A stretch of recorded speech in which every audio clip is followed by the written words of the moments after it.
என்னம்மா யோசிச்சுட்ருக்கீங்க? அது என்னன்னு கேட்டால், முகநூலில் இப்போ ஒரு பிரச்சனை ஓடிக்கிட்டு இருக்கு தெரியுமா? முகநூல்னாலே எந்த நாளைக்கு பிரச்சனையாக தான் இருக்குது. சோசியல் மீடியாவுக்கு நுழைஞ்சாலே முன்னையெல்லாம் கொஞ்சம் மைண்ட் ரிலாக்ஸ் ஆகிறதுக்காக வேண்டி சோசியல் மீடியாவில் போய் பார்ப்போம்.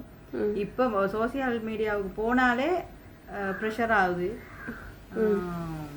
மைண்ட் ரிலாக்ஸை விட்டுவிட்டு மைண்டில் இருக்கிறத ரிலீஸ் பண்ணுறது எப்படான்னு சொல்லி யோசிக்கிற அளவுக்கு இருக்கும் சோசியல் மீடியாவுக்கு போனால். அதை விட்டு வெளியில் வர்ற நேரம் மைண்ட் ஃபுல்லாக ஏதாவது டிப்ரெஷன் ஆகி ஏதாவது பிரச்சனைகளாக தான் இருக்குது. ஒரு அந்த அளவுக்கு ஒரு வன்முறையான ஒரு சர்ச்சைகளை தூண்டிவிட்டு அதில் குளிர் காயக்கூடிய பெரும்பாலான அறிவுஜீவிகள் இருக்கிறாங்க. இதை பற்றி நான் சொன்னேன்னு சொன்னால் ஒரு வேளை அது ஒரு கோபமாகவும் இருக்கலாம் அவங்களுக்கு. ஆனால் இதுதான் உண்மை.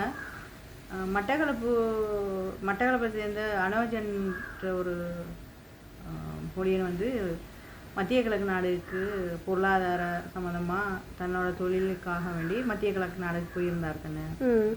அவர் அங்கே போய் வேலை செஞ்சுட்டு இருக்கிற நேரம் ஃபேஸ்புக்கில் ஒரு பிரச்சனை ஓடிடுச்சு. இவங்க எப்படியுமே கிழமை ஏதாவது ஒரு ஏழரையை கூட்டிகிட்டு தான் இருப்பாங்க. அது மனிதர்கிட்ட இயல்புன்னு வச்சுக்கோமே. இருந்தாலும் அந்த மாதிரி ஒரு ஏழரையை கூட்டி மதவாதம் இனவாதம் எல்லாமே சாதி பிரச்சனை எல்லாமே ஒரு முரண்பாட்டுக்குள்ளேயே ஒரு பரபரப்பாக போய்கிட்டு இருக்கிறது தான் சோசியல் மீடியான்றது. இந்த சோசியல் மீடியாவில் வந்து நாங்கள் நம்மளோட இருக்கிற பிரச்சனையை நம்மளோட தான் தீர்த்து கொள்ளணும். இப்போ நான் வந்து உங்கள் மதத்தை பேசுகிறதோ நீங்கள் என்னோட மதத்தை பேசுகிறதோ இல்லை மற்ற இனத்தை பற்றி பேசுகிறதோ இது எல்லாமே எந்த நாளைக்கு நடந்துக்கிட்டு தானே இருக்குது. அப்போ இப்படி இருக்கையில் அனோஜன் வந்து பாத யாத்திரை போயிருந்தாங்க தானே. பாத யாத்திரை கதிர்காமத்துக்கு பாத யாத்திரை போனவங்க வந்து அவங்களோட நாயை கல்முனையில் வச்சு ஒரு பழக்கடைக்கார புடியோரால் நாயை எத்திருக்கிறாங்கன்னு சொன்னால் பாத யாத்திரை போனவங்க வந்து திருவரம் நின்ன நாயோ ஏதோ உண்டு அவர்கள் கொஞ்சம் பாருங்க. பாத யாத்திரைக்கு போகிற நேரம் தன்னோட சேர்த்து கொண்ட ஒரு நாய்க்குட்டி வந்து அதுக்கு பட்டையெல்லாம் அடித்து பொட்டு வச்சு பட்டு உடுத்தி இப்படியெல்லாம் கூட்டிகிட்டு போயிருக்காங்க. அதெல்லாம் சோசியல் மீடியாவில் வந்துருச்சு. நான் பெருசாக விளங்கப்படுத்த வேண்டிய அவசியம் இல்லை. அதுக்கு பேர் சுப்பிரமணியனும் வேற வச்சாச்சு. இப்போ அந்த நாய்க்கு வந்து மாலை போட்டு பொட்டு வச்சு பட்டு கட்டினதுக்கு பிறகு போய் அது ஒரு இந்து சமயம் சம்மந்தப்பட்டது தானே. நாய் வந்து இந்து சமயத்தில் வந்து நாங்கள் வைரவர்னு சொல்லி கும்பிடக்கூடிய ஒரு ஜீவன் தானே. அப்போ அதை இது ஒரு மதவாதம் தான். இது இல்லைன்னு சொல்கிறவங்க இயலாது. நாய் அப்படி உடுத்தி அப்படி பொட்டு வச்சிருக்கிற நேரம் காலை ஒங்கி எத்துறதுன்றது ஒரு மதவாதம் தான். இல்லைன்னு சொல்லவே இயலாது, அறியாமன்னு சொல்லவும் இயலாது. அப்போ ஒங்கி எத்திட்டாங்க. எத்தினதுக்கு பிறகு அங்கே பாத யாத்திரைக்கு போன ஒரு பொடியன் வந்து அவர் யூடியூப் செய்கிறவர்னு சொல்கிறாங்க. எப்படியோ தெரியாது. அவர் அதை வீடியோ எடுத்து போட்டு சோசியல் மீடியாவில் போட்ட உடனே அது பரபரப்பாக இந்து சமய மக்களுக்கு எல்லாத்துக்கும் மனசில் ஒரு காயத்தை ஏற்படுத்திடுச்சு. அது இன்னும் கொஞ்சம் ஒரு மதவாதத்தை தூண்டக்கூடிய ஒரு பிரச்சனையாக சர்ச்சையாகி கடைசியில் அந்த பொடியனுக்கு தண்டனை கிடைச்சி 50,000 அது தண்டப்பணமும் செலுத்தி எல்லாம் முடிஞ்சிச்சு. அது அதுக்கு பிறகு அந்த பிரச்சனை வந்து இது எப்படியுமே ஒரு மதவாதமோ இனவாதமோ எந்த ஒரு பிரச்சனை. இனவாதன்றது வருஷம் கணக்காக ஓடிட்டு இருக்கிறது ஒன்று, மதவாதன்றது இன்னும் பிரச்சனை ஆகிட்டு தான் இருக்கும். அது இன்னும் இலங்கையில் வந்து இது மும்மதம் 3-4 மதங்கள் எல்லா மத இனத்தவர்கள் எல்லாரும் ஒன்று சேர்ந்து இருக்கிறாங்க. இப்போ அவங்களுக்குள்ள வந்து ஒரு முரண்பாடு எப்போதும் ஏற்பட்டுக்கிட்டு தானே இருக்கும். இவங்க என்ன செஞ்சிட்டாங்க, அது இந்த முகநூல் வாயிலாக பெரிய சர்ச்சை. அது வந்து ரொம்ப ரொம்ப மோசமான கமெண்ட்ஸ் இந்த மாதிரி ஷேர் பண்ணுறது, இந்த மாதிரி மோசமாக எல்லாத்தையும் கேவலமாக தூசணத்தில் திட்டிக்கிறது, இந்த மாதிரி இதுகள் நடக்குது. அப்படி நடந்துக்கிட்டு இருக்கிற நேரம் மத்திய கிழக்கு தொழிலுக்காக சென்ற நம்ம அனோஜன் இருக்கிறார், நம்ம மட்டக்களப்பை சேர்ந்த அனோஜன், அவர் என்ன செஞ்சிட்டாரு,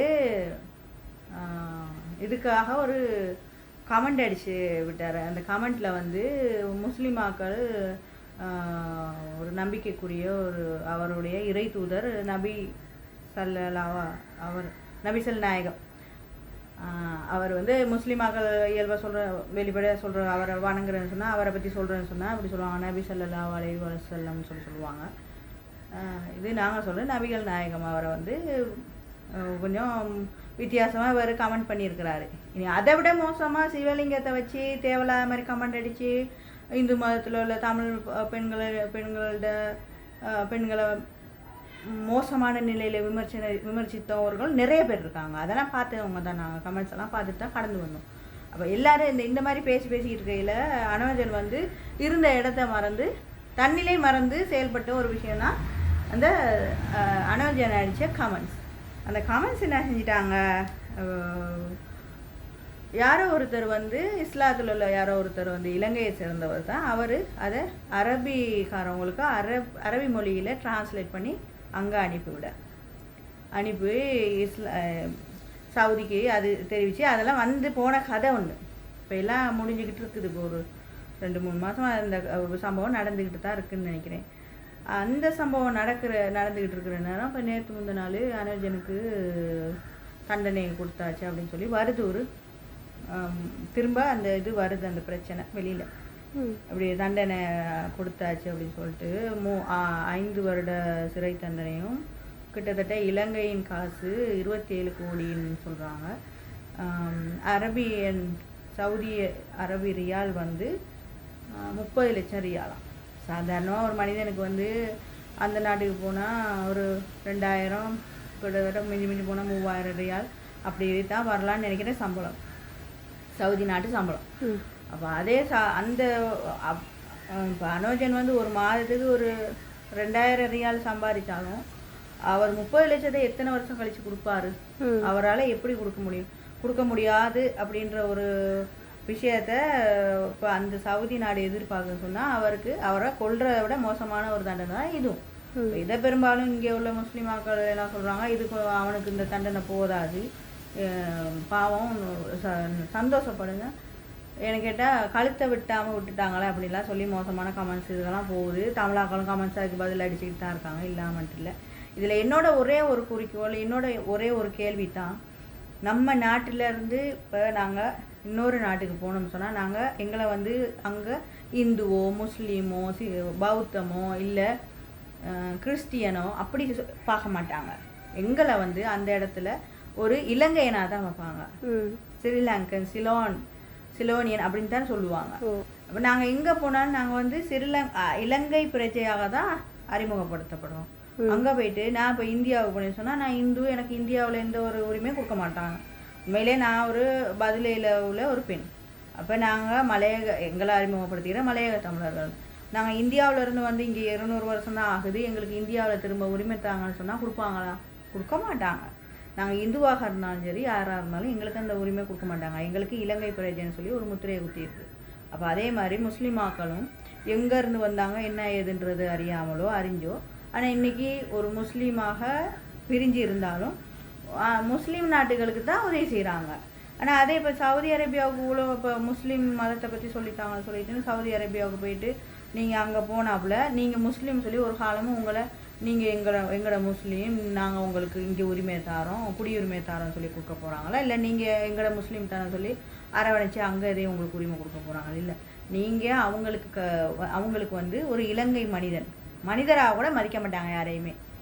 நாங்கள் போனோம் அங்குள்ள மனிதர்களுக்கு, அரபு நாட்டு மனிதர்களுக்கு வந்து மற்ற நாட்டுகளில் உள்ள, அதாவது இப்போ நம்ம இலங்கை இந்தியா போன்ற நாடுகள்லேருந்து போனோம்னு சொன்னால் பாகிஸ்தான், பங்களாதேஷ், நேபாள் இந்த மாதிரி நாடுகள்லேருந்து போனோம்னு சொன்னால் கட்டாயம் நம்மளை வந்து ஒரு மனிதனாக சர்வசாதாரண ஒரு வேலைக்கார மனிதனாக மட்டும்தான் பார்ப்பாங்க.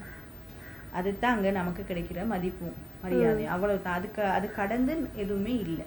அப்போ நாங்கள் அதை உணர்ந்தோம்னு சொன்னால் நாங்கள் ஏன் இதுக்காக இவ்வளோ சண்டை போகணும்? இப்போ நாங்கள் இலங்கையில் உள்ள ஒரு பிரஜையை வந்து இந்தியாவுக்கு